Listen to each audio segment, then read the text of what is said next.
యేసుక్రీస్తు యెరూషలేములోకి తను మరణించబోయే రోజు ముందు ఆదివారం, అంటే మనకు అర్థం అవ్వాలంటే ప్రభువు శుక్రవారం నాడు శిలువ మాత్రం పొందితే ఆ శుక్రవారం ముందు వచ్చే ఆదివారం దాన్ని మట్ల ఆదివారం అని అన్నారు. ఎందుకు మట్ల ఆదివారం అన్నారంటే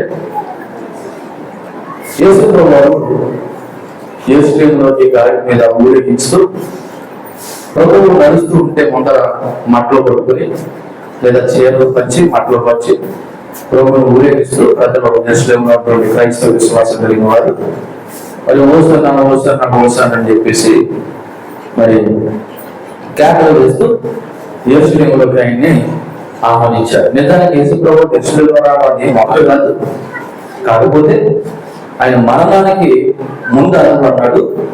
ఒక ఏమని చెప్పాలంటే యేసుక్రీస్తు ఒక జయ గీతము లేదా విజయవంతంగా మానవాళి శాంతిని అనుగ్రహించడానికి యెరూషలేములో ప్రవేశించినటువంటి సందర్భము ఆదివారం. కాబట్టి యేసుక్రీస్తు యెరూషలేములో ప్రవేశించినటువంటి సందర్భాన్ని మరి మత్తయి భక్తులు, అలాగే మార్కు భక్తులు, లూకా భక్తులు, యోహాను భక్తులు కూడా నాలుగు సువార్తలు కూడా రాయబడినట్టు ఒక్కొక్కరు తీసి పెట్టండి. మొదలుగా మత్తయి సువార్త 8వ అధ్యాయము ఒకటి తీయండి, అలాగే మార్కు సువార్త 11వ అధ్యాయము ఒకటి తీయండి, లూకా సువార్త 19వ అధ్యాయము 29వ వచనం ఒకటి తీయండి, అలాగే యోహాను సువార్త 12వ అధ్యాయము 12వ వచనం ఒకటి తీయండి.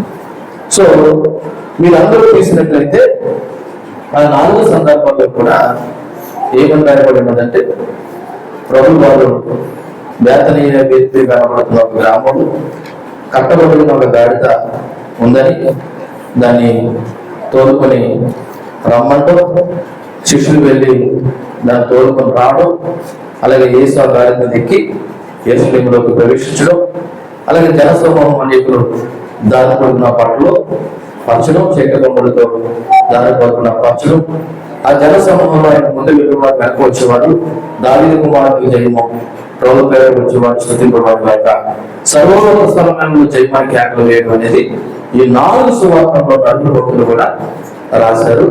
అసలు దీని ఉద్దేశం ఏంటంటే పాత నిబంధన ప్రవచన నెరవేర్పు. ఏది పాత నిబంధన ప్రవచన నెరవేర్పు అంటే ఒకసారి మన జకరియా గ్రంథం తీయాలి. ఎందుకంటే కొత్త నిబంధన పాత నిబంధన లేఖనాల యొక్క నెరవేర్పు, కొత్త నిబంధన పాత నిబంధన లేఖనాల యొక్క నెరవేర్పు. ఈ మట్లాలో పడుతున్నటువంటి ఫామ్స్ అంటే మరి పాత నిబంధన లేఖను జ్ఞాపకం తీసుకుంటే మరి జకరియా గ్రంథము 9వ అధ్యాయము 9వ వచనంలో మనం పదే వినేటువంటి వచనమైనా ఒకసారి చదువుదాం. సీయోను నివాసులారా బహుగా సంతోషించడి, యెరూషలేము నివాసులారా ఉల్లాసంగా ఉండి, నీ రాజు నీతిపరుడు రక్షణ గలవాడు దీనుడై గాడిద పిల్లలు ఎక్కి నీ ఎదురు వచ్చుచున్నాడు అనే పాత నిబంధన ప్రవచన లేఖన నెరవేర్పు ఆ రోజున మట్లాడడం పడుతున్న రోజున జరిగింది. నిజానికి భూమిలో జరిగిందా పాస్టర్ గారు అంటే ఎగ్జాక్ట్లీ జరిగిందని మనం 4 సువార్తలను మరి భక్తులు రాయడం జరిగింది. ఇది ఎందుకంటే యూదుల యొక్క క్యాలెండర్ ప్రకారం నీసాను మాసం వరకు మొదటి నెల, మనకి జనవరి ఎలా మొదటి నెల, యూదులకు ప్రత్యేకమైన క్యాలెండర్ ఉంటుంది. వాళ్ళ క్యాలెండర్ ప్రకారం వాళ్ళ మొదటి నెల ఏంటంటే నీసాను మాసం, అంటే నీసాను నెల. నీసాను నెల మరి 10వ తారీఖున అప్పుడు ఆ రోజున జరిగినట్టుగా చరిత్రకారులు చెప్తున్నటువంటి మాట. కాబట్టి యేసు ప్రభువు భూమి మీద రావడం వాస్తవం, ఆయన మట్లాలో పడుతున్న ఆదివారం నాడు గాడిద పిల్లలకి ఊరేగించబడడం అనేది కూడా వాస్తవం. ఎందుకంటే మనకు లేఖనాలు నిరూపించాయి కాబట్టి సో ఆయన పుట్టడం వాస్తవం, ఆయన మరణించడం వాస్తవం, తిరిగి లేవడం వాస్తవం. ఇవన్నీ దైవ లేఖనాల్లో రాయబడ్డైనప్పుడు మనం నమ్ముతున్నాం. మరి అయితే 40 రోజులు వాస్తవం మీద పాస్టర్ గారు అంటే ఒక మాట ఈ 40 రోజుల గురించి సందర్భంగా చెప్పదలుచుకోలేదు, కానీ ఈ మట్లాదేవుల యొక్క పరిస్థితి గురించి కూడా ఒకసారి ఆలోచన చేస్తే, ఇది 4వ శతాబ్దంలో క్రైస్తవులు మరి రోమా సామ్రాజ్యంలో స్వేచ్ఛ పొందిన తర్వాత మళ్ళా ఈ సంఘటన విషయంలో పునరావృతం చేయడం ప్రారంభించారు. పునరావృతం అంటే ఆ రోజున ఎగ్జాక్ట్లీ యేసు విషయంలో ప్రవేశించినప్పుడు ఆనాడున్నటువంటి జనసమూహం ఏ విధంగా అయితే మట్టలు కొట్టుకుని యేసు ఊరేగించి ఓసన్నని ఎలాగైతే అన్నారో, అటువంటి సందర్భాన్ని మళ్ళా ఎప్పుడంటే 4వ శతాబ్దంలో ఇంచుమించు 330 మరి ఏడు అనబడుతున్నటువంటి మరి సంవత్సరంలో మళ్ళీ దీన్ని యెరూషలేములో ప్రారంభించారంట. ఇది మనకు ఎలా తెలిసిందంటే, స్పానిష్ యాత్రికురాలైనటువంటి ఎథీరియా అనబడుతున్న ఒక ఆమె తన యాత్ర డైరీలో రాసుకున్నదంట. మళ్ళా 396 సంవత్సరం ప్రాంతంలో మళ్ళా యెరూషలేములో ఈ మట్ల ఆదివారం దాన్ని పునరావృతం చేయడం అనేది మరి ఇది చరిత్రకారులు చెప్తున్నటువంటి మాట. అయితే రాను 20వ శతాబ్దానికి వచ్చిన తర్వాత రోమన్ క్యాథలిక్ మనకు తెలుసు, ఆసియన్ చర్చెస్ అంటారు, రోమన్ క్యాథలిక్ మిషన్ చర్చెస్. వీళ్ళు ఏం చేశారంటే మరి యేసు యొక్క బాధల్ని, సిలువ మాటల్ని మరి ఎక్కువ దృష్టి పెట్టి ఎక్కువ ప్రాచుర్యం కల్పించారు. మరి ఈ రోజున పిల్లలు చూడండి, నిజానికి వాళ్ళ సరదా కొరకు వాళ్ళని ఎంకరేజ్ చేయడానికి, ఎందుకంటే బైబిల్ ఇటువంటి పరిస్థితి జరిగింది కాబట్టి ఆ పిల్లలు సరదాగా మీరు చూసే ఉంటారు, వీధులను తిరుగుతారు. కొంతమంది ఏం చేస్తారంటే ఈ మట్టలు ఏవైతే ఉన్నాయో ఈ మట్టలన్నీ తీసుకొచ్చి కాల్చి బూడిద చేసి, లేదా ఈ మట్టలన్నీ మళ్ళా వచ్చే సంవత్సరం వరకు దాచి బూడిద చేసి ఆ రోజున ఆ బూడిదని ఏం చేస్తారు వచ్చినటువంటి భక్తులకి నుదుటి మీద రాస్తారు. దాన్ని భస్మం అంటే బూడిద. భస్మం అంటే బూడిద. ఈ బూడిద ఎక్కడి నుంచి వచ్చింది? ఈ రోజు పిల్లలు ఏదైతే మట్టలు ఎక్కడ దిగారో ఈ మట్టలన్నీ కాల్చి బూడిద చేసి మళ్ళా నెక్స్ట్ దీని కొరకు ఏం చేస్తారంటే ఉంచుతారు. సరే, రాను రాను ఇది ఏమైపోయిందంటే ఆచారం అయిపోయింది. ఏమైపోయింది? ఆచారం అయిపోయింది. కొన్ని చోట్ల విగ్రహారాధన అయిపోయింది. ఒక పెద్దలు లేదా ముందు తరం భక్తులు దీన్ని పెట్టడం ఉద్దేశం మంచిమైనా సరే రాను రాని ఇది ఎలాగైపోయిందంటే ఆచారం అయిపోయింది. ఏంటి? 40 రోజులు ఆచారం కింద ఉండకూడదు. అది మన జీవితంలో నిజంగా 40 రోజులు ఉపవాసం ఉండి భక్తి చేస్తే మిగిలిన రోజులు కూడా ఏం చేయాలి? అదే భక్తిని కొనసాగాలి. ఎందుకంటే మన దేవుడు సీజనల్ దేవుడు కాదు. మన దేవుడు నిన్న నేడు నిరంతరం ఒకటే రీతిలో ఉన్న దేవుడు. ఆయన పిల్లలుగా భక్తి విషయంలో కూడా మనం అలా ఉండాలి. అలాగే ఎప్పుడు అలాగే ఉండాలి. కాబట్టి 40 రోజులు మంచి పూర్వంలో ఉన్నట్టుగా భక్తి చేసి తర్వాత నుంచి చల్లారపోయేటువంటి విధంగా క్రైస్తవులు భక్తి చేయడానికి కుదరదు. అందుకే ఇది ఆచారం అని నేను ఎందుకన్నానంటే, ఈ రోజు చాలా మంది క్రైస్తవులు కూడా ఆచార సంబంధమైన భక్తి చేస్తున్నారు తప్ప నిజానికి దైవ భక్తి ఏంటన్నది గ్రహించలేని వారుగా ఉంటా ఉన్నారు. సరే, ఇవన్నీ మనం పక్కన పెట్టినట్లయితే అసలు మట్లాదివారంలో జరిగినటువంటి కొన్ని సత్యాల గురించి మనం మాట్లాడుకుంటే తీయండి. మీరు మత్తయి సువార్తలో చదవబడినట్టు 21వ అధ్యాయము 21వ అధ్యాయం మొదటి నుంచి చదువుతాం.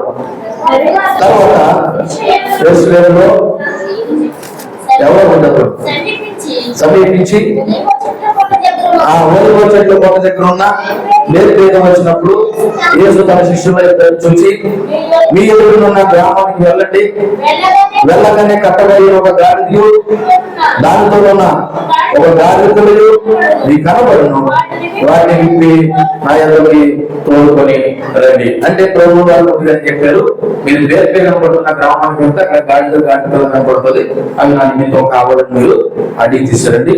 అయినా యజమానులు అడుగుతారు, ఇది ప్రభు కావాలని చెప్పండి అన్నప్పుడు ఆ విధంగానే విడిచిపెట్టడం జరుగుతుంది. అంటే ప్రభు వారు మొట్టమొదటిగా ఇప్పుడైనా దేని మీద ఊరేగాడంటే గాడిదతో కనబడుతున్న దాని మీద ఎక్కి ఊరేగాడనే విషయం మనకి కనబడతా ఉన్నది. సో సాధారణంగా ఈ లోక సంబంధమైన రాజులు దేని మీద ఊరేగుతారంటే గుర్రాల మీద, రథాల మీద ఊరేగడం జరుగుతుంది. ఇప్పుడు ప్రజెంట్ జనరేషన్ లో చూసుకుంటే రాజకీయ వ్యవస్థ చేసే దేశాలు కానీ ప్రజాస్వామ్య దేశం కలిగిన దేశాల్లో ఈ రోజున మరి ప్రధానులు లేదా దేశంలో మంచి మంచి కారుల మీద తిరుగుతూ ఉంటారు. అందుకే కొన్ని సందర్భాల్లో ఆ ఆచారకు అలవాటుతో కొంతమంది ఆ కారు ముందర గుర్రంలో కూడా ఏంటంటే ఆ కవాలు చేసినట్లుగా స్వాధీనం చేసే విధానాలు కూడా కనబడతా ఉంటాయి. సరే, ఈ రోజు సంబంధమైన రాజులు గుర్రాల మీద మరి రాబడితే పదవ సంబంధమైన రాజులు పడుతున్న యేసుక్రీస్తు దేని మీద స్వారీ చేశాడట, లేదా దేని మీద ఎక్కి ఊరేగింపబడ్డాడట? గాడిద మీద. అంటే ఆయన కోరుకుంటే గుర్రం తక్కువ జరుగుతాయి. ఇక గాడిద మీద ఎక్కి ఆయన ఊరేగడం ఉద్దేశం ఏంటంటే ఈ రాజు గర్వంతో వచ్చే రాజు కాదు, మనందరికి శాంతినిచ్చి సమాధానాన్ని ఇచ్చి తగ్గించుకున్నటువంటి తగ్గింపు స్వభావం కలిగిన రాజు. ఏ రాజు? మనం నమ్మినటువంటి యేసుక్రీస్తు అనబడుతున్న రాజు. ఈయన మనకి శాంతిని ప్రవేశించడానికి ప్రసాదించడానికి యెరూషలేములో జయ ప్రవేశం రోజైనటువంటి రోజు. అందుకే మన ప్రభుకి ప్రిన్స్ ఆఫ్ పీస్ అనబడుతున్న ఒక బిరుదు ఉంది. ఏంటంటే ప్రిన్స్ ఆఫ్ పీస్ అంటే సమాధానాన్ని ఇచ్చేటువంటి రాజు. అందుకే ఆయన గాడిద మీద ఎక్కి ఊరేగించారు. రెండోది, ఆయన గాడిద మీద వస్తున్నప్పుడు ప్రజలు ఏం చేశారంట చూడండి. 6వ వచనంలో శిష్యులు వెళ్ళి తమ ఆజ్ఞాపించిన ప్రకారం చేసి ఆ గాడిద తన పిల్లలను వచ్చి వారి మీద తన బట్టలు వేయక ఆయన బట్టల మీద కూర్చుండను. జనసమూహం అనేకులు తమ బట్టలు దారి పొడవునా పరిచరి, కొందరు చెట్ల కొమ్మలు నరికి దారి పొడవునా పరిచరి. చెట్లు అంటే ఖర్జూరపు మట్టలు. ఏంటంటే ఖర్జూరపు మట్టలు. అలాగే వాళ్ళకున్నటువంటి చీరలు దారి పొడవుగా పరిచి గాడిద ఆ యొక్క చీరల మీద చెట్ల మీద నడుస్తూ ఉంటే గాడిద పైన ప్రభువు గారు కూర్చుని ఆ యొక్క యెరూషలేములో జయ ప్రవేశం అనేది చేయడము జరిగింది. అసలు రెండో సందర్భం ఏంటంటే మరి ఖర్జూరపు మట్టలు విజయానికి మరియు నీతికి సూచనగా ఉన్నాయి. దేనికి సూచనగా ఉన్నాయి? విజయానికి నీతికి సూచనగా ఉన్నాయి. యేసుప్రభు శిలువ మరణము మరియు పునరుత్థానం ద్వారా ఈ నిజమైన విజయం మనం పొందుకున్నాము. యేసుప్రభు శిలువ మరణము మరియు పునరుత్థానం ద్వారా ఈ నిజమైనటువంటి విజయాన్ని మనము పొందుకున్నాం. మూడవ ఏమంటున్నారంటే చూడండి 9వ వచనం, జన సమూహంలో ఆయన ముందు వెళ్తున్న వారు వెనక వచ్చుతున్న వారు ఏమంటారంట? దావీదు కుమారునికి జయము, ప్రభు వెనక వచ్చుతున్న వారు స్తుతి గాక, సర్వోన్నతమైన స్థలములలో జయము అని కేకలు వేస్తున్నారు. జయము జయము అంటే హోసన్నా హోసన్నా హోసన్నా అని చెప్పేసి మరి కేకలు వేస్తా ఉంటారంట. అంటే మట్టలు పడుకొని హృదయంలో రాజుగా స్వీకరించి యేసుక్రీస్తుని ఏమన్నారంటే హోసన్నా అంటూ ఆ యెరూషలేములోకి స్వాగతించారు లేదా మరి ఊరేగించారు. హోసన్నా అనే మాటకు అర్థం ఏంటంటే రక్షించు లేదా విడిపించు, ఇప్పుడే రక్షించు అనేటువంటి మాట. ఇది హృదయపూర్వకమైన అర్థాన్ని ఇచ్చేటువంటి హోసన్నా. నిజానికి ఈ మాట ఏదో ఒక స్లోగనగా వారు కేకలు వేయాలని హోసన్నా హోసన్నా అనలేదు. నిజానికి ఇది హృదయపూర్వకంగా ప్రభువుని అంగీకరించి ఆయన రాజుగా స్వీకరించినటువంటి మాట అన్నమాట. అయితే వారు ఎంత హృదయపూర్వకంగా మాట్లాడారు లేదా కేకలు వేశారన్నది మనం చూద్దాం. సో ఇప్పుడు మనం వాక్య భాగంలోకి వెళ్దాం. నేను ఈ సందర్భంలో 3 వచనాలు సంగమం కొడుకుని మీకు మరి స్పష్టంగా వివరించాలని ఆశపడుతున్నాము. ఆ 3 వచనాలు ఏంటంటే మత్తయి సువార్త 21వ అధ్యాయము 9వ వచనం నుంచి 10, 11, 9, 10, 11 ఈ 3 వచనాలు ఇప్పుడు మనము ధ్యానం చేద్దాం. చూడండి 9వ వచనం చదువుతున్నాను. జన సమూహంలో ఆయన ముందు వెళ్తున్న వారు వెనక వచ్చుతున్న వారు దావీదు కుమారునికి జయము, ప్రభు బయట వచ్చి వారి స్తుతి గాక, సర్వోన్నతమైన స్థలంలో జయము అని కేకలు వేచున్నది. ఇది మట్లాదం యొక్క ముఖ్య కేంద్ర వచనం.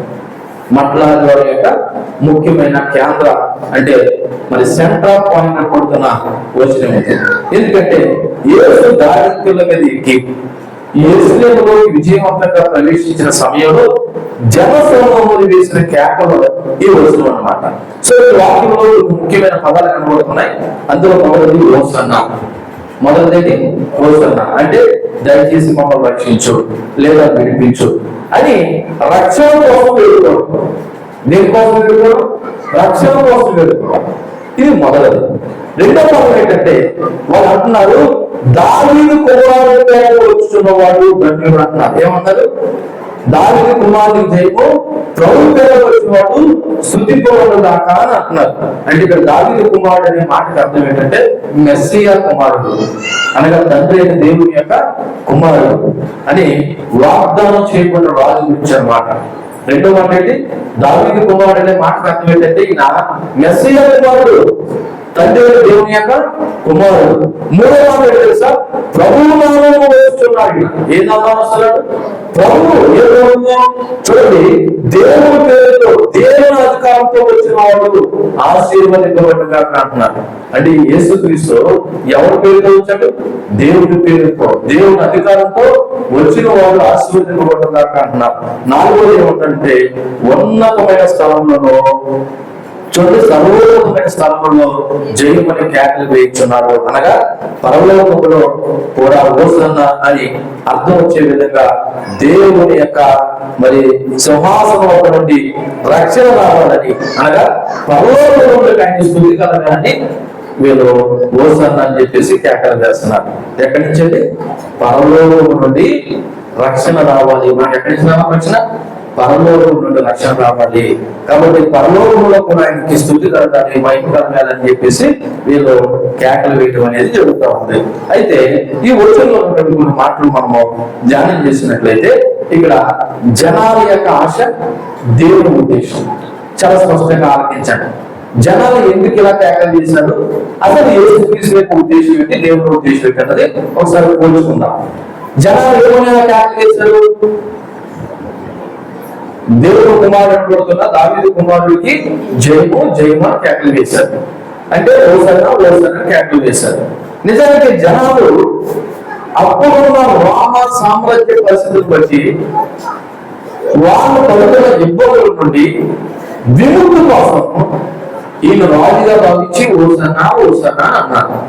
ఏమన్నారంటే అప్పుడున్న రోమ సామ్రాజ్యం అంటే అప్పుడు పరిపాలన చేస్తున్నటువంటి రోమ ప్రభుత్వంలో ఆ యూదులు అనబడుతున్న వారికి కలిగేటువంటి ఇబ్బందుల వల్ల ఈ దేవుడు మనకి ఏమి ఇస్తాడు? విడుదల ఇస్తాడు, విముక్తి ఇస్తాడు. ఈయన మన రాజు గట్టిగా దేవుడి పేరు వచ్చిన వాడికి జయమో వస్తుందని చెప్పేసి కేకలు వేశాడు. ఈసారి యేసు ఉద్దేశం చెప్తున్నాడు అంటే యేసు ఈ లోక సంబంధంగా వాళ్ళ ప్రభుత్వం నుండి విడుదల చేయడానికి రాలేదు.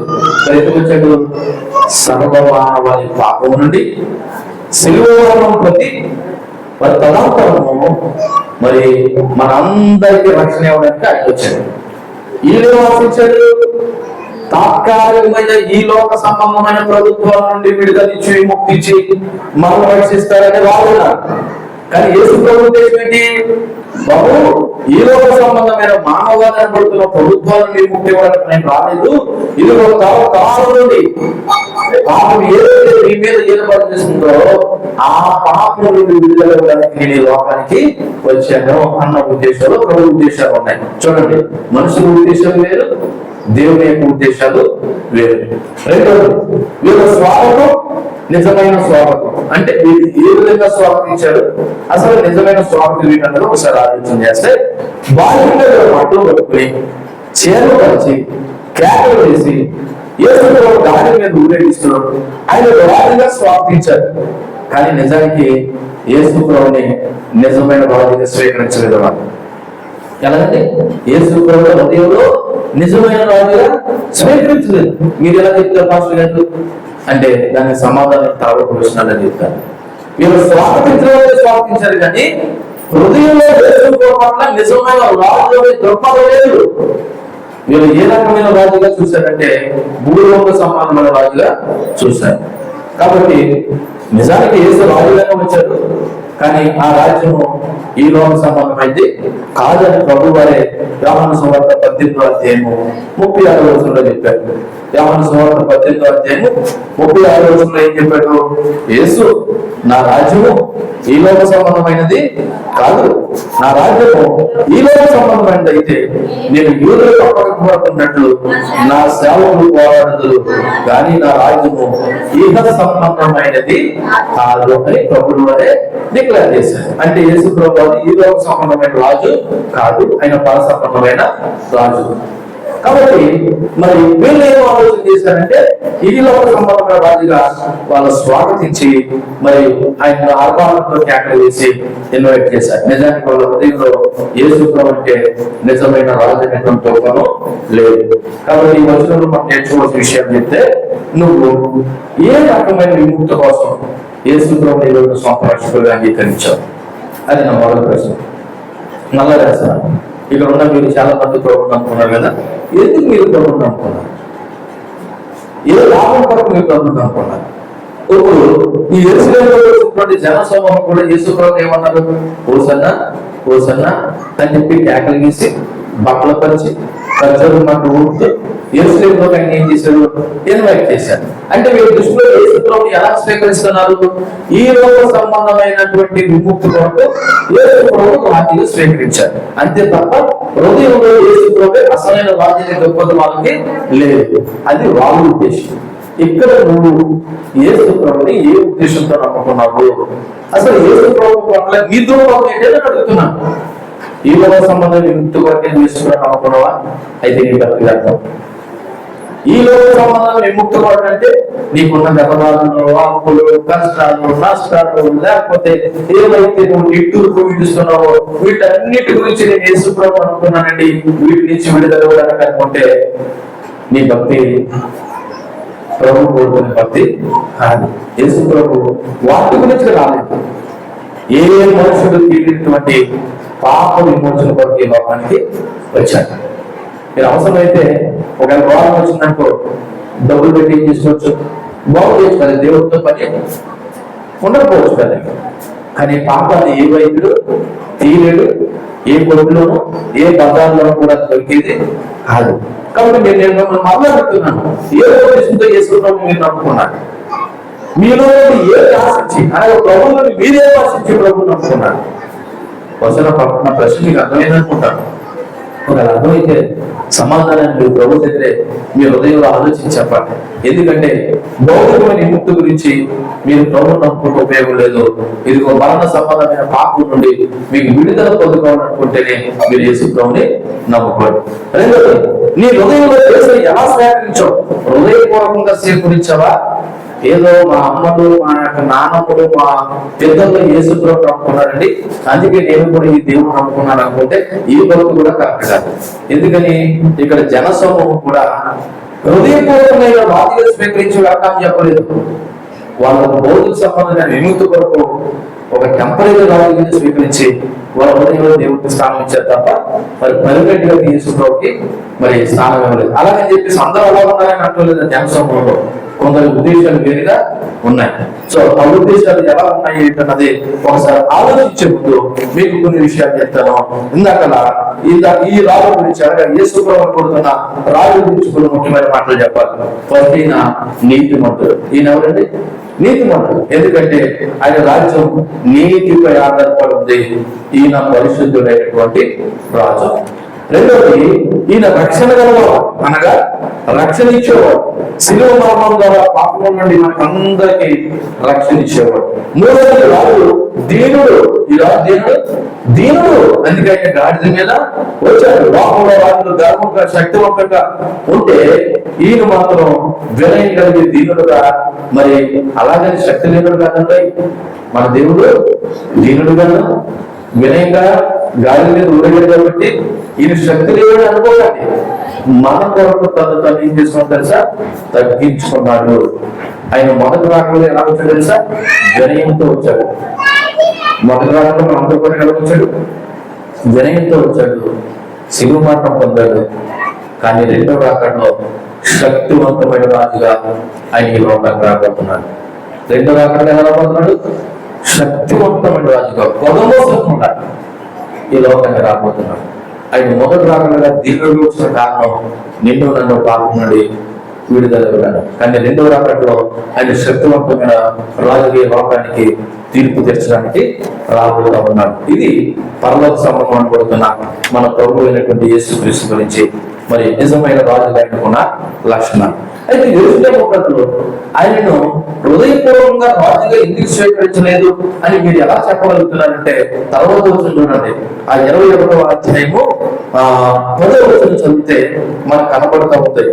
21వ అధ్యాయము 10వ వచనం.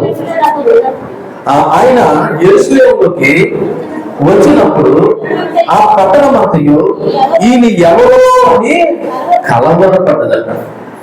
ఎందుకు తెలుసా? అదే యేసుప్రభుని వాళ్ళు చాలా సందర్భంలో చూశారు, కానీ ఎలా చూడలేదు. ఆయన యెరూషలేములో రావడం, లేదా దేవాలయంలో ప్రసంగించడం, వెళ్ళిపోవడం, ఎక్కడైనా ఏదైనా మోహన ఒకవేళ చేస్తే ఇది అద్భుతాలు చేయడం, స్వస్థపరచడం, అంతే తప్ప ఇంత మరి విధంగా ఆయన ఊరేగించి కేకలు తీస్తూ ఓసన్నా ఓసన్నా అంటూ బట్టలు దారితో పరచడం, మట్టలతో జయమంటూ అనడం, ఈ రకమైనటువంటి ఆ గోడ ఎలా ఉందో తెలుసా? ఆ గోడ ఒక రాజకీయపరమైన మతపరమైనటువంటి మరి విధానంలో కేకలైపోయిందంట. అక్కడ ఒక అద్భుతమైన మాటను మీకు జ్ఞాపకం చేస్తాను. ఏంటంటే జనసమూహం ఒక అర్జుకు మాటలు పట్టుకొని తమ బట్టలు దారి పొరుగున పరిచి ఓసన్నా ఓసన్నా అని చెప్పేసి 9వ వచనంలో కేకలు వేస్తూ ఆయన స్వాగతించడం, ఆ ఊరేగింపును చూసినటువంటి యేసు నగరం మొత్తం అంతా కలవరపడిపోయిందంట. ఏంటి కలవరం అంటే పట్టణవాసులంట ఆశ్చర్యపోయారండి. దేనికి ఆశ్చర్యం తెలుసా? అసలు ఈయన ఎవరు? ఈయన ఎవరు అని అడగడంలో పట్టణమంతయు కలవరపడిన మాటలో గ్రీకు పదంలో అండి ఎసిస్తే అనే పదం వాడినండి. ఎసిస్తే అనే పదానికి అర్థం ఏంటి తెలుసా? భూమికి వస్తే భూమి ఎలాగా కదులుతుందో ఈ కేకలకి ఆ నగరం అలా కదిలిందంట. అంటే ఏ రేంజ్ లో ఈ జన సమూహం యేసుక్రీస్తు ఊరేగింపులో పాల్గొని కేకలు వేసిందో చూడండి. మీకు అర్థమైన వాళ్ళని చెప్పాలంటే ఇప్పుడు ఉన్న పరంగా ఒక 1000 మందితో జనం ఎలా కేకలేసుకుంటా పోయినప్పుడు ఇప్పుడు ఇక్కడ మీరు ఉన్న వాక్యం తిన్నారు కానీ అసలు ఏం జరుగుతుందని చెప్పేసి ముందు బయటకు వెళ్ళిపోవాలని వస్తారు. ఎందుకని కేకలు అలా ఉన్నాయి. యేసులో కూడా ప్రవేశించినప్పుడు ఒక భూకంపం వస్తే భూమి ఎలా కదులుతుందో అలాగ కేకలు వేసి అసలు ఏం జరుగుతుంది పట్టణంలో అని చెప్పేసి వాళ్ళకి ఏం కలిగిందట? కలవరము కలిగింది. ఎందుకంటే యేసు యొక్క ప్రవేశము ఒక సాధారణ సంఘటన కింద జరగలేదు. నగరం మొత్తం ఏం చేసినారు? యెరూషలేము అంతని కదిలించేసింది. ఉత్తేజం, ఆశ్చర్యం, కొంతమందిలో భయము కలిగించింది. కొంతమందికి ఉద్యోగం అయితే కొంతమందికి ఏం కలిగింది? భయం కలిగింది. ఇది ఒక రకంగా ఒక రాజకీయపరమైన మీటింగా లేదా అపనతమైనటువంటి మీటింగా అని యేరుశలేములో అందరూ కూడా ఆశ్చర్యపోయి ఒక ప్రశ్న వేశారంట. ఏ ప్రశ్న తెలుసా? ఈయన ఎవరు? ఈ మాట దగ్గర మనం కూడా ఆలోచన చేద్దాం. ఈయన ఎవరు? ఎందుకంటే ఇది చాలా ముఖ్యమైన ప్రశ్న. ఎందుకంటే యేరుశలేము నివాసం ముఖ్యంగా ఆనాడు మత నాయకులు కానీ యూద నాయకులు కానీ శాస్త్రులు కానీ ప్రధానులు కానీ పరిశీలకులు కానీ యేసు గురించి పూర్తిగా తెలుసుకోలేకపోయారు. ఒకవేళ తెలుసుకునే అవసరం వచ్చినా వాళ్ళు పూర్తిగా యేసు ప్రభుని అంగీకరించలేకపోయారు. కారణం ఏంటంటే ఆయన దేవుడు కుమారుడు అంటే వీళ్ళకి ఎవరికి నచ్చలేదు. అందుకని యేసు ప్రభు గురించి పూర్తిగా వాళ్ళు ఏం చేయలేదు? తెలుసుకోలేకపోయారు. కాబట్టి వాళ్ళు ఏమనుకోలేదంటే ఈ ఒక ప్రవక్తగా నమ్మేదంటే ఎవరిని? యేసు ప్రభు. అంతే తప్ప ఇది దేవుడు కుమారుడుగా, మెస్సయ్యగా లేదా ఈ లోక సంబంధమైనటువంటి రాజుగా లేదా పర సంబంధమైన రాజుగా వీళ్ళ ఎవ్వరు నమ్మలేదు. కాబట్టి ఈయన ఏమనుకున్నారంటే అసలు ఈయన ఎవరు? ఇతనికి ఎంత ఫాలోయింగ్ ఏంటి? ఈ వెనకాల ఎంత జనం ఏంటి? ఈ కేకలు ఏంటి అన్న ఉద్దేశంలో వాళ్ళు ఈయన ఎవరు అనేటువంటి ప్రశ్న వేశారు. మళ్ళీ జరుగుతున్నటువంటి 10వ వచనం, ఆయన యెరూషలేములోకి వచ్చినప్పుడు పట్టణమంతయు ఈయన ఎవరో అని కేకలు మరి ఏమేశారు? ఆ కలవరం పడిను. ఎందుకంటే యేసు ప్రభుని దావీదు కుమారుడు గారు, మెస్సయ్య గారు వాళ్ళు అంగీకరించలేదు. కాబట్టి వాళ్ళకి అర్థం కాక ఈయన ఎవరో అని చెప్పేసి కలవరం చెందారంట. సో ఈ వచ్చిన నుండి కూడా ముఖ్యమైన పాఠంలో మన పాఠాలు ఒకసారి ఆలోచన చేస్తే యేసు రాకడ ఎప్పుడూ సాధారణమైన విషయం కాదని చెప్పాను కదా. మరి ఆయన ఉదయంలోకి వచ్చినప్పుడు కొంతమందికి కలవరం కలుగుతుంది, కొంతమంది ఆనందిస్తారు, కొంతమంది ప్రశ్నిస్తారు, కొంతమంది వ్యతిరేకిస్తారు. యేసు ప్రభు లోకంలోకి వచ్చినప్పుడు కొంతమంది ఆనందించారు, కొంతమంది ఆయనే మెస్సయ్యగా ఒప్పుకొని అంగీకరించారు. ఇవాళ శాస్త్రులు, ప్రధానులు, పరిచయాలు యేసు ప్రభు ఏం చేశారంటే వ్యతిరేకించారు. సరే, ఇప్పుడు అతి ముఖ్యమైనటువంటి ప్రశ్న, ఈయన ఎవరో అని వాళ్ళు తెలియక ఎవరు ఆ నాడున్నటువంటి ప్రధానులు కానీ శాస్త్రులు కానీ పరిచయాలు కానీ ఈయన ఎవరు అని ఆయన గురించి పూర్తిగా తెలియక ఆ ప్రశ్న వేశారు. ఇప్పుడు నేను మిమ్మల్ని అడుగుతున్నాను, లేదా మనం వేసుకున్న ఈ ప్రశ్న, ఈయన ఎవరు? యేసు ప్రభు ఎవరు? అదే ప్రశ్న మిమ్మల్ని వేసారనుకో 3 మాటలు చెప్తారు. ఏమంటారు సార్? చిన్నపిల్లలకి అదే చెప్తారు. యేసు ప్రభు మన పాపల కొరకు ఏమవడానికి వచ్చాడండి, శిలువ పొందాడండి, తిరిగి లేచాడండి. అంతేనా? అంతే మీకు తెలిసిందే. ఇప్పుడు పిల్లల్ని అడిగాం ఏమని, మీ నాన్న గురించి చెప్పరంటే మా నాన్న నాకు అన్నాడండి, నేను ఆయన కొడుకండి. అంతేనా? నీకు అర్థమైంది? ఈ 20-30 సంవత్సరాల్లో తండ్రికి కుమారుడికి ఉన్న సంబంధం అదేనా? అంతేనా చెప్తాడు ఆ కొడుకు లేదా కూతురు? మీ నాన్న గురించి చెప్పాలంటే మా నాన్న నాన్నగా అన్నాడండి, నేను ఆయన కొడుకు అంటే ఆయన కూతురు అంటే అయిపోయిందా? అదే నా సంబంధం. మరి 20-30 సంవత్సరాల్లో ఒక తండ్రికి నీ కొరకు ఆయన ఏమేమి త్యాగాలు చేశాడు, ఎంత కష్టపడ్డాడు, ఎన్ని ఇబ్బందులు పడ్డాడు, ఎప్పుడు నీ కొరకు మరి అవమానాలు ఎదుర్కొన్నాడు, ఇవన్నీ చెప్పాలంటే కూడా ఉంటాయి కదా. మరి అదే ప్రశ్న నేను కూడా అడుగుతున్నాను, యేసు ప్రభు ఉంటే ఎవరు అని అడిగితే మీరు ఏం చెప్తారు? అలా చెప్పాలంటే ఆయన ఎవరు నీకు అర్థం కావాలి. అర్థమైన ప్రశ్న. ఈ రోజున సంఘాలు యేసుక్రీస్తు ఎవరో చెప్పలేకపోవడానికి కారణం ఏంటో తెలుసా? లేదా యేసుక్రీస్తు ఎవరో సువార్త ప్రకటించలేకపోవడానికి కారణం ఎవరో తెలుసా? ఈరోజు సంఘానికి యేసుక్రీస్తు ఎవరు పూర్తిగా తెలియలేదు. ఇక్కడ ఉన్న మిమ్మల్ని అడుగుతున్నా, మీకు తెలిసిన యేసుప్రభు ఎవరు? ఇంకో విషయం తెలుసా, నేను ఏ దేవుడి గురించి అడగలేదు. మనం ఏ దేవుడిని అయితే నమ్ముకున్నామో ఆ దేవుడికి సంబంధించిన ప్రశ్న. అవుట్ ఆఫ్ సిలబస్ కాదు పిల్లల, ఇది అవుట్ ఆఫ్ సిలబస్ ప్రశ్న కాదు. మనం ఏ దేవుని అయితే నమ్ముకున్నామో ఆ దేవుడు ఎవరో సంఘం అనబడుతున్న నీకు నాకు తెలియకపోతే ఇంక బయట సువార్తలు చెప్తారు. ఆనాడు సాధువులు, పరిచయులు, ప్రధానులు ఈయన ఎవరో తెలుసుకోలేకపోవడం వల్ల అసలు ఇది ఎవరో అని కలవరం చెందారు. వాళ్ళ కలవరం చెందారంటే అర్థం ఉంది. ఈ రోజు 2 సంవత్సరాలు యేసుప్రభు నమ్ముకున్న నీవు యేసుప్రభు అంటే ఎవరంటే ఏం చెప్తారు? ఆ 3 మాటలైనా యేసుప్రభు మన కొరకు చనిపోయాడండి, తిరిగి లేచాడండి, గుడ్ ఫ్రైడే అండి, ఈస్టర్ అండి, క్రిస్మస్ అండి, ఇదేనా నీకు తెలిసింది యేసుప్రభు అంటే? అందుకే ఈరోజు సంఘం సువార్త ప్రకటించలో వెనకాకపోవడానికి కారణం తెలుసా? ఆ యేసుప్రభు ఎవరో మనం అనుభవించలేకపోవడం వల్ల, మనం స్పష్టంగా తెలుసుకోలేకపోవడం వల్ల. యేసుక్రీస్తు ఒక బోధకుడుగాను ఒక ప్రవక్తగాను మాత్రమే రాలేదైనా దేవుడు కుమారుడుగా లోకరక్షకుడుగా రాజాది లోకానికి వచ్చాడు. అందుకే పట్టణం అంతా ఏం చెందిందట? కలవరం చెందింది. ఎందుకంటే మన హృదయంలో దేవుడు వచ్చినప్పుడు కలవరం రాకూడదు, ఆయన సరిగ్గా గుర్తించి స్వీకరించాలి. ఆయన సరిగ్గా గుర్తించేయాలి, స్వీకరించాలి. దేవుడు సంఘం చేయవలసిన విషయాన్ని ఈరోజు మనం ఒకసారి జ్ఞాపకం చేసుకుందాం. ఈరోజు ఎవరైనా అడిగితే నువ్వు సమాధానం చెప్పట్లేదంటే అసలు యేసుప్రభు ఎవరు నీకు అర్థం కాలేదు. అర్థం కానంత వరకు ఆ యేసుప్రభు గురించి చెప్పకుండా ఏమి చెప్పదు. మరి ఏం చేద్దాం పాస్టర్ గారు? అందుకే మీకు అప్పుడప్పుడు చెప్తూ ఉంటారు, మత్తయి సువార్త, మార్కు సువార్త, లూకా సువార్త, యోహాను సువార్త చదవండి. ఈ 4 సువార్తల్లో యేసుప్రభు ఎవరో నీకు స్పష్టంగా తెలియజేయబడతారు. ఎందుకు తెలుసా? యేసుప్రభు ఎవరో నీకు తెలియాలంటే ముందు యేసుప్రభు ఎవరో నీకు తెలియాలి. యేసుప్రభు గురించి ఎక్కడ చెప్పాలంటే ముందు యేసుప్రభు గురించి నీకు పూర్తిగా తెలియాలి. ఈ సింపుల్ అర్థమే బాగా చెప్తున్నాను. మీరు ఫ్యాక్టరీకి వెళ్ళినా, ఉద్యోగానికి వెళ్ళినా, ఆ ఉద్యోగంలో పని చేయాలంటే ముందు ఆ పని గురించి మీకు ఏం చేయాలి సరైన అవగాహన ఉండాలి. అందుకే ట్రైనింగ్ నేర్పిస్తారు.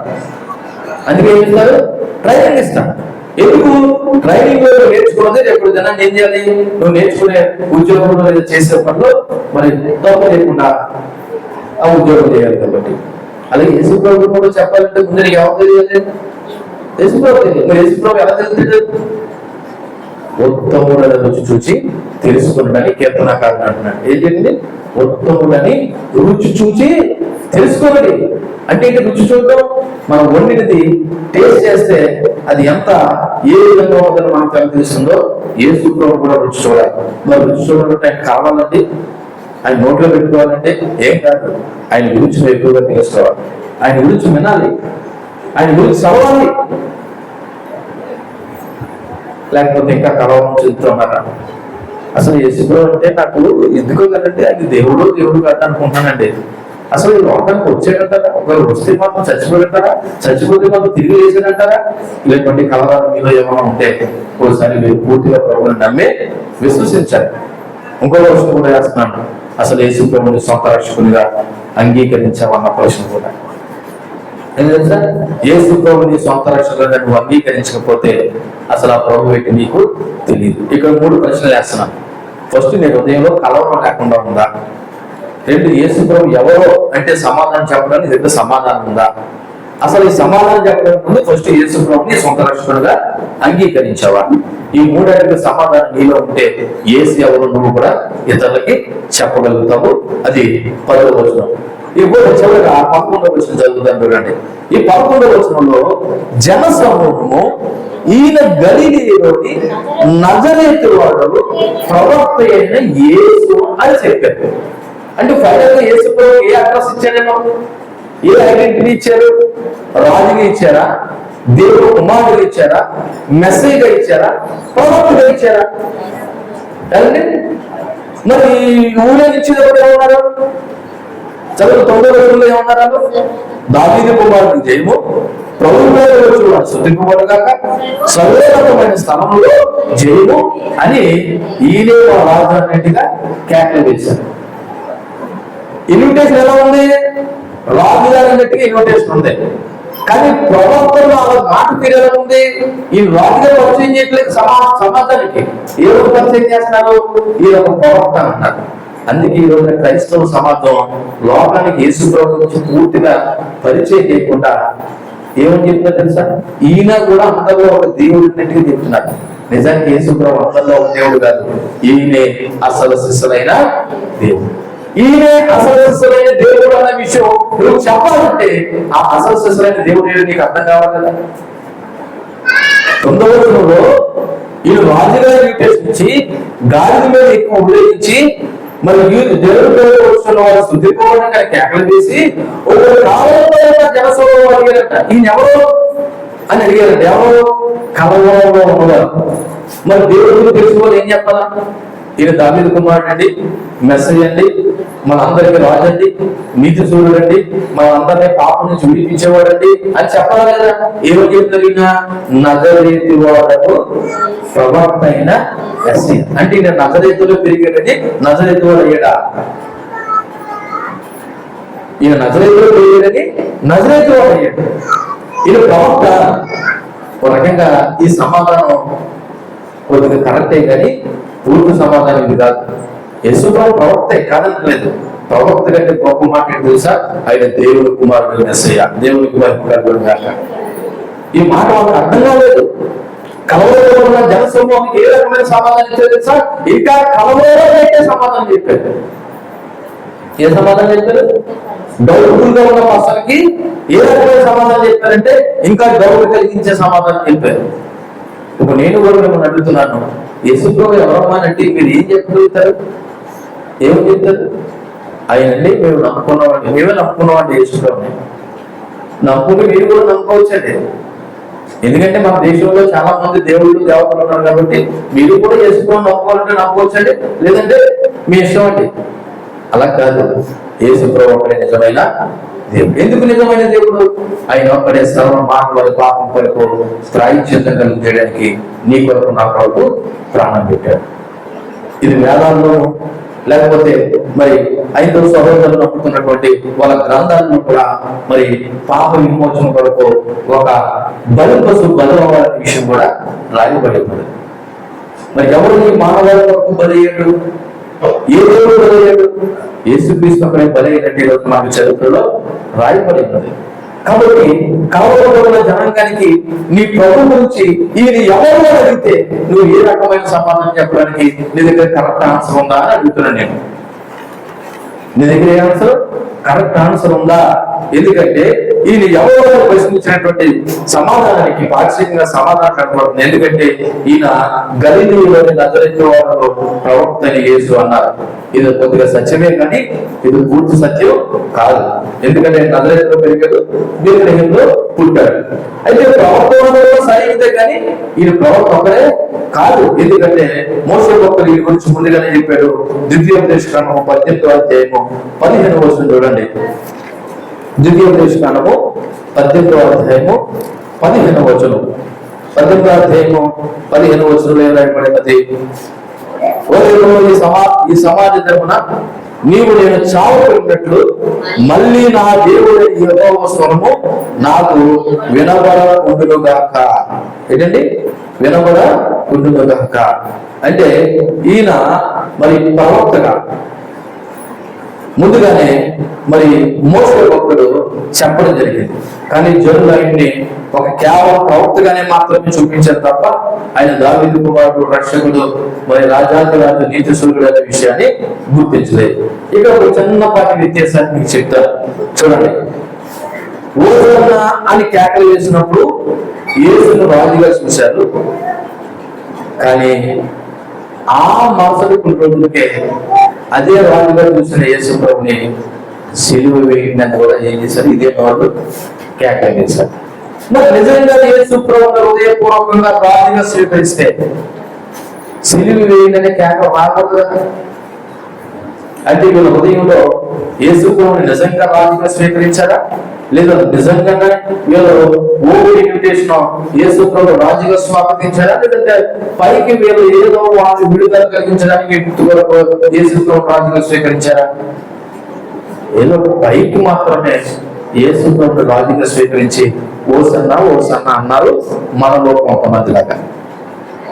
ఎందుకని మనలో కూడా చాలా మంది పైకి మాత్రమే భక్తి చేస్తున్నారు, హృదయంలో మాత్రం ఏముండట్లేదు, నిజమైన భక్తి కనబడలేదు. మీకు చిన్న వ్యత్యాసం చెప్పరా? ఇదే రోజుతో దేవుడు మాటలు మాట్లాడతాం, దేవుడు పాటలు పాడతాం, ఇదే రోజుతో మళ్ళీ ఏ మాటలు మాట్లాడతాం, బూతు మాటలు మాట్లాడతాం, సినిమా పాటలు పాడతాం, అవసరమైతే వంకర టెంకర టెంకర వంకర ఎన్ని మాటలు ఉన్నాయో అన్ని మాటలు మాట్లాడతాం. ఇప్పుడు చెప్పండి, మనలో వ్యత్యాసం లేదా? అంటే యేసుప్రభుని హృదయపూర్వకంగానే మన హృదయంలో స్వీకరించావా? యేసుప్రభుని హృదయపూర్వకంగా నీ హృదయంలో స్వీకరిస్తే నీ మాటలు ఎలా ఉంటాయి తెలుసా? ఆయనకి ఇష్టంగానే ఉంటాయి, యథార్థంగానే ఉంటాయి, నీతిగానే ఉంటాయి. నేను ఎందుకు ఈ వ్యత్యాసాన్ని జ్ఞాపకం చేస్తున్నానంటే, ఇదే ప్రజలు ఆదివారాలు మెస్సయ్య అనబోతున్న యేసుప్రభుని యూదుల వాళ్ళని జయమని కేక వేశారు. మరొక రోజుకి అదే రోజులు యేసుప్రభుని ఏమన్నారు? సిలువ వేయండి, సిలువ వేయండి. అందరూ అనుకోవచ్చు, అందులో కొందరు ఆయన ఉన్నారు. అందుకే నేను అంటున్నాను, ఈ రోజున యేసుప్రభు నీ నోటి వెంబడి నీ హృదయంలో ఏ రకమైనటువంటి భావజాలంతో ప్రభు నమ్మేవా? పేరుకి మాత్రమే దేవుడు నమ్మేవా, నిజంగానే దేవుడు నమ్మేవా అన్న విషయాన్ని మిమ్మల్ని అడుగుతున్నాను. నిజంగా దేవుడు నమ్మితే ఇలా చూడండి, మీ మాట, మీ చూపు, మీ ప్రవర్తన, మీ తలంపు అన్ని దేవుడికి ఇష్టంగా ఉంటాయి. దేవుడికి మహిమ కలుగును గాక. ఎవరు నిజంగా దేవుడిని హృదయంలో స్వీకరిస్తారు? లేదండి పైకి మాత్రమే నేను భక్తి అనే వేషం వేసుకున్నానండి అన్నవాళ్ళు మాట సరిగా ఉండదు, చూపు సరిగా ఉండదు, తలంపు సరిగా ఉండదు, ప్రవర్తన కూడా సరిగా ఉండదు. దాన్ని బట్టి చెప్పచ్చు వీళ్ళు ప్రభువుని నమ్మారు, నమ్మలేదు. ఈ వచనంలో ఉన్న కొన్ని విషయాలు చెప్పి నేను ముగిస్తాను. అసలు యేసును పూర్తిగా నువ్వు గుర్తించావా లేదా అంగీకరించావా అన్నది మొదటి ప్రశ్న.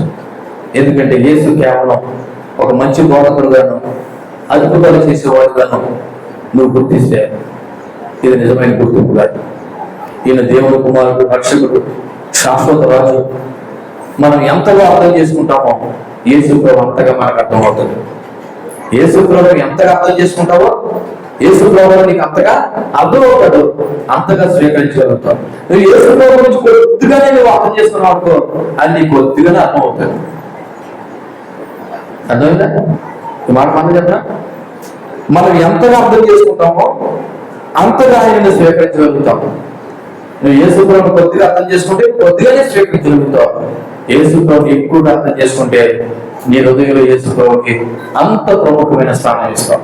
చూడండి, కొంతమంది హృదయంలో నెంబర్లు వేసి నీ హృదయంలో ఫస్ట్ స్థానం ఎవరికి ఇస్తామంటే కొంతమంది వాళ్ళ పిల్లలకి ఇస్తారు, కొంతమంది వాళ్ళ భక్తులకు ఇస్తారు, కొంతమంది వాళ్ళ కన్న తల్లిదండ్రులకు ఇస్తారు, లేదా కొంతమంది మరోదానికి వాళ్ళ ఫేవరెట్ హీరో హీరోయిన్కు లేదా ప్రోత్సాహంగా ఇస్తారు. కానీ నిజమైన దేవుని పిల్లలు వాళ్ళ హృదయంలో ఫస్ట్ ప్లేస్ ఎవరికి ఇస్తారు తెలుసా? నీ కొరకు నా కొరకు ప్రాణం పెట్టిన యేసుక్రీస్తుని ఇస్తారు. నేను అదే మాట చెప్తున్నా, నీ హృదయంలో దేవుడికి ఇచ్చిన స్థానాన్ని బట్టి నీకు దేవుడు అవుతాడు. ప్రేమించుకున్న వాడు హృదయంలో ప్రేమికుడు ఉంటాడు. యేసుప్రభుని ప్రేమించిన వారి హృదయంలో యేసుప్రభు ఉంటాడు. దేవుడికి మహిమ కలుగును గాక. నువ్వు ఎవరు ప్రేమిస్తున్నావు? నీ హృదయంలో ఎవరున్నా నీ ఎవరు తెలుసుకుంటావు హృదయం లేచిన కాడించి.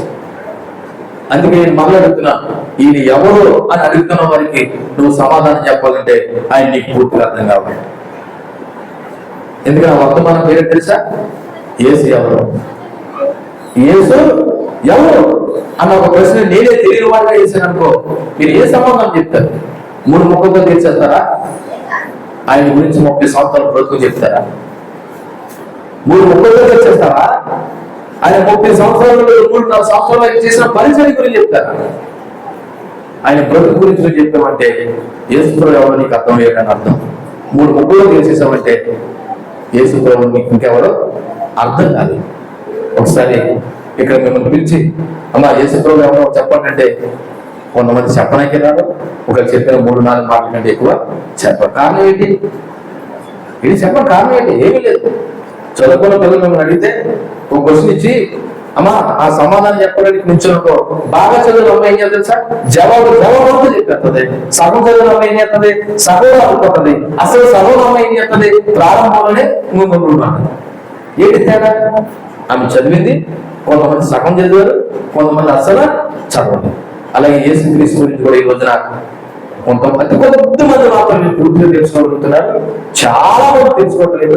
ఇంకా చాలా మంది అసలు దేవుడితో పనే లేదు. ఎందుకు తెలుసా? దేవుడు నమ్ముకున్నామా, మన అవసరం తీర్చిపోయా,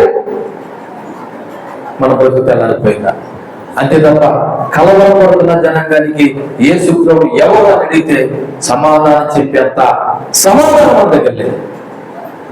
ఇతరులకి సమాధానం చెప్పేంత సమాధానం మన దగ్గర లేదు. ఏమన్నంటే మా పాస్టర్ గారు చూసుకుంటారండి, మా పాస్టర్ గారు చెప్తారా, మళ్ళీ చెప్తున్నాను. సువార్త ఎవరు ప్రకటించాలి? ఎవరు ప్రకటించాలండి? ఈ రోజున మన దేశంలో, మన ఇరుగు, మన ఊర్లో, మన ప్రపంచం సువార్త చెప్పక్కర్లేదండి. ఏ ఊర్లో ఆ ఊర్లో సువార్త చెప్తే ఈ భారతదేశంలో సువార్త చెప్పినట్టే. వాళ్ళు మాట్లాడడం తర్వాత విషయం. ఎందుకంటే దేవుని గొప్ప ఉండాలి. మనం ఎవరిని బలవంతంగా మార్చవలసిన పని లేదు, కానీ సువార్త చెప్పవలసిన బాధ్యత మాత్రం మన మీద ఉంది. మరి సువార్త చెప్పాలంటే ఎవరి గురించి చెప్తారు? ఎవరి గురించి చెప్తారు? నీ సాక్ష్యం కాదు కావాల్సింది, ప్రభువు గురించి చెప్పు. ఎవరి గురించి చెప్పు? ప్రభు గురించి చెప్పు. తర్వాత వీలైతే నీ సాక్ష్యం చెప్పు. ప్రభు గురించి చెప్పకుండా నీ సాక్ష్యం గురించి చెప్తే ప్రభు ఫలితం ఏముంది? ఎందుకంటే ప్రభు ప్రధానుడు, ముందు ఆయన ముఖ్యం మన జీవితాలు. యేసు ప్రభు నీ జీవితంలోకి వచ్చి నీలో ఏమేమి మార్పు జరిగేది సాక్ష్యం చెప్పడానికి ముందు ఆ ప్రభు ఎవరో అవతల వారు చెప్తే ఆ ప్రభుని నమ్ముకుంటారు. దేవుడికి వైపు కలుగును గాక. ఈ రోజు సంఘము యేసు ప్రభు సరిగా వ్యక్తపరచట్లేదండి. అందుకే ఈ రోజున సమాజంలో చాలా మంది ప్రభుని తెలుసుకోలేకుండా పోతా ఉన్నారు. రెండవది బాల్యస్థుతి, నిజమైన విశ్వాసం. ఏ స్థుతి? బాల్యస్థుతి అంటే మట్లాడు ఇదే జనం ఏమన్నారంటే ఊసాన్ అన్నారు, కుండులో ఇదే జనం ఏమన్నారంటే సిలువు వేయండి అని అన్నారు. ఇది మానవుని పరిస్థితి. ఆదివారం పాటలు పాడతాం, ఆదివారం ఆరాధన చేస్తాం, మిగిలిన రోజులు ఏం చేస్తాం? బాహ్యారాధన చేస్తాం. బాహ్యారాధన ఏంటి తెలుసా? నీకు ఇష్టమైన ఆరాధన, నీకు ఇష్టమైన వ్యక్తి, నీకు ఇష్టమైన దేవుడు, లేదా నీకు ఇష్టమైన సినిమా, లేదా నీకు ఇష్టమైన మొబైల్, లేదా నీకు ఇష్టమైనటువంటి స్నేహితులు, లేదా నీకు ఇష్టమైన ఇది ఆరాధన, బాహ్య ఆరాధన. ఆదివారం నాడు ఈ కొద్ది గంటలు, అది కూడా కొందరికి 3 గంటలు, కొందరికి 2 గంటలు, కొందరికి గంట, కొందరికి అర్ధగంట. ఇదే ఆరాధన, కనిపించే దేవుని ఆరాధన. చెప్పు, ఏ ఆరాధన? ఇది ఏ రకమైన విశ్వాసం? గుర్తుపెట్టుకో. యేసును ఉత్సాహంతో కాకుండా లోతైన విశ్వాసంతో స్వీకరించండి. మళ్ళీ చెప్తాను, ఉత్సాహంతో అంటే ఏంటి తెలుసా? ఎవరి పిల్ల మీ అమ్మలో మీ అమ్మమ్మలో నమ్ముకున్నారని యేసులో నమ్ముకోకండి. యేసు ప్రభు యొక్క చెప్పే విధంగా మీరు విశ్వాసంతో నమ్ముకోండి. మీరేమైతే మీ అమ్మలో మీ అమ్మమ్మలో నమ్ముకున్నారు, మీరు యేసు ప్రభు నమ్ముకోకండి. యేసు ప్రభు ఎవరు అడిగితే చెప్పే విశ్వాసంతో ప్రభు నమ్ముకోండి. అప్పుడే కలవరపడుతున్న జనాంగానికి యేసు ఎవరో అన్న ప్రశ్నకి సరైన సమాధానం చెప్పగలుగుతాం. మూడవగా యేరుషలేము నగరము యేసును గుర్తించలేదు. యేరుషలేము నగరము ఎవరు గుర్తించలేదు? యేసు ప్రభు మెస్సీగా గుర్తించలేదు. ఇప్పుడు నేను అడుగుతున్నాను, వాళ్ళు గుర్తించకపోయారు. నీ నా జీవితాల్లోనైనా యేసు ప్రభుని మెస్సీగా గుర్తించామా? ఒకవేళ గుర్తిస్తే ఆయన ఎలా స్వీకరించాము అన్న విషయాన్ని ఒకసారి జ్ఞాపకం చేసుకుందాం. వాళ్ళు తెలివి గుర్తించలేదు, ఈరోజు తెలిసిన దేవుడు గుర్తించకపోతే ఎవరు తప్పింది? ఎవరు కలవకపోయారట. యేసు ప్రభు గురించి ఎవరు గుర్తే తెలియక మీకు 20 సంవత్సరాలు పెట్టి 30 సంవత్సరాలు పెట్టి ఏ బాధ అన్నారు? ఈ బైబిల్లో ఉన్న బాధ. మరి ఈ బైబిల్లో బాధ 20-30 సంవత్సరాలు పెట్టి వింటే మీరు ఏం చేయాలి? ఎప్పటికీ ఏం చేయాలి? బోధించే వాళ్ళే ఉంటారు, సువార్త చెప్పేవాళ్ళే ఉంటారు. యేసుప్రభు నీకు అర్థం కాదు. ఇదే ప్రశ్న యేసుప్రభు వారు కూడా శిష్యులు అడిగారు. ఏ మాట చదివి ముగించుకుందాం చూడండి. మత్తయి సువార్త 16వ అధ్యాయము 13వ వచనం నుంచి ఈ మాట ఒకసారి మనం చూద్దాం. మత్తయి సువార్త 16వ అధ్యాయము 13వ వచనంలో యేసు ఫిలిప్పీ దగ్గర కైసరయ ప్రాంతానికి వచ్చి మనిషి కుమారుడు ఎవరైనా జనం చెప్పుకొనిచున్నారని తన శిష్యులను అడగగా వారు కూడా ఎలాంటి సమాధానం చెప్పుకుంటుంది. కొందరు బాప్తిస్మం ఇచ్చి యోహానని అంటే కొందరు అనుకుంటున్నారంట, కొందరు ఏలి అని, కొందరు ఇర్మియా అని, లేక ప్రవక్తలలో ఒకరని చెప్పుకుంటారు. ఇది బయట యేసు ప్రభువు స్టాప్. యేసు ప్రభువు శిష్యుని అరే బాబు 12 మందిని నా గురించి బయట ఏం మాట్లాడుకుంటున్నారా? మీ గురించి కండి కొంతమంది అండి మీరు బాప్తిస్మం ఇచ్చి యోహానని అనుకుంటారండి, కొంతమంది ఏలి అనుకుంటారండి, కొంతమంది ఇర్మియా అనుకుంటారండి, కొంతమంది ప్రవక్తల్లో ఒకరిని అనుకుంటున్నారండి అని చెప్పారంట. అప్పుడు 15వ వచనం అందుకైనా సరే వాళ్ళందరూ ఏమనుకున్నారులే, మీ 12 మంది మీరైతే నేను ఎవరైనా చెప్పుకుంటున్నానని వాళ్ళు అడిగారు. వాళ్ళు అలా అనుకున్నారంటే అప్పుడు ఉంది. ఈ 3.5 సంవత్సరాలు బట్టి మీరు నా కూడా తెలియదు కదా అంటే వేసుకో అంటున్నాడు. ఈ 3.5 సంవత్సరాలు బట్టి ఎవరు తెలియదు, నా కూడా తెలియదు కదా, మీరు ఏమనుకున్నారు అని అడిగాడంట. చూడండి అప్పుడు పేదలు చెప్పాడంట 16వ వచనం అందుకు సీమోను పడుతున్న పేదలు నువ్వు సజీవుడు దేవుడు కుమారుడు అని క్రీస్తు అని చెప్పాను. దేవునికి వైపు కలుగుగాక. ఏం చెప్పాడండి? కరెక్ట్ ప్రశ్నకి కరెక్ట్ ఆన్సర్ చెప్పాడు. ఏంటి కరెక్ట్ ప్రశ్న? జనాలు నా గురించి ఏమనుకుంటున్నారన్న ప్రశ్నకి కరెక్ట్ ఆన్సర్ ఏంటి తెలుసా? నువ్వు సజీవుడు బాబు దేవుని కుమారుడు అయిన క్రీస్తు అని పేదలు చెప్పాడట. నేను అదే అడుగుతున్నాను మళ్ళా, యేసు ఎవరు అన్న ప్రశ్నకి మనం ఏ సమాధానం చెప్తాం? ఈ పేదలు గారు చెప్పినట్టు ఈ మాట అనేది సరిపోతా, దాన్ని ఎక్స్ప్లెనేషన్ ఇవ్వాలి. యేసు ప్రభువు నిజమైన దేవుడు ఎందుకు వేయడో చెప్పాలి. ఆయన గురించి మనం పూర్తిగా అర్థం చేసుకోవాలి. యేసు ప్రభువు వేసారు ఈ ప్రశ్న, 12 మంది కూడా వేశారు. అందరూ ఏమనుకున్నారు? అవసరం 3.5 సంవత్సరాలు నాతో బట్టి తిరిగారు కదా, మీరే వెళ్ళుకుంటున్నారని అడిగాడు. నేను అదే అడుగుతున్నా, ఇన్ని సంవత్సరాలు బట్టి మీరు యేసు ప్రభు అనుకున్నారు కదా, యేసు ప్రభు ఎవరిని ఏం చెప్తారు అంటే ఈ లెక్కన మన భక్తి ఏం భక్తి అనమాట? నిజమైన భక్తి అంటారా?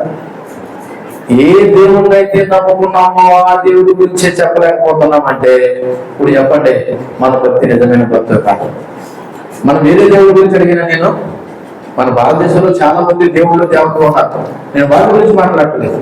మనము నమ్మినటువంటి యేసుక్రీస్తు పడుతున్న దేవుడి గురించే నీకు పూర్తి అవగాహన లేకుండా ఆయన ఎవరు చెప్పలేకుండా ఉంటే మరి నీ భక్తి ఏ రకమైన భక్తి ఒకసారి ఆలోచించేయండి. నేను ముగిస్తున్నాను. ఈ మధ్యాహ్న కాల సమయంలో యేసుక్రీస్తు ఎవరు అని ఎవరైనా అడిగితే నువ్వు ఏ రకమైన సమాధానం చెప్తావు? నీ అనుభవం ఏంటి, నీ సాక్ష్యం ఏంటి, ఆయన గురించి నీ గ్రహింపు ఏంటి అన్నది ఒకసారి ఆలోచించేయండి. దేవుడి మాట మనకులో దీవించి ఫలింపచేయడం దాకా ఆమేన్.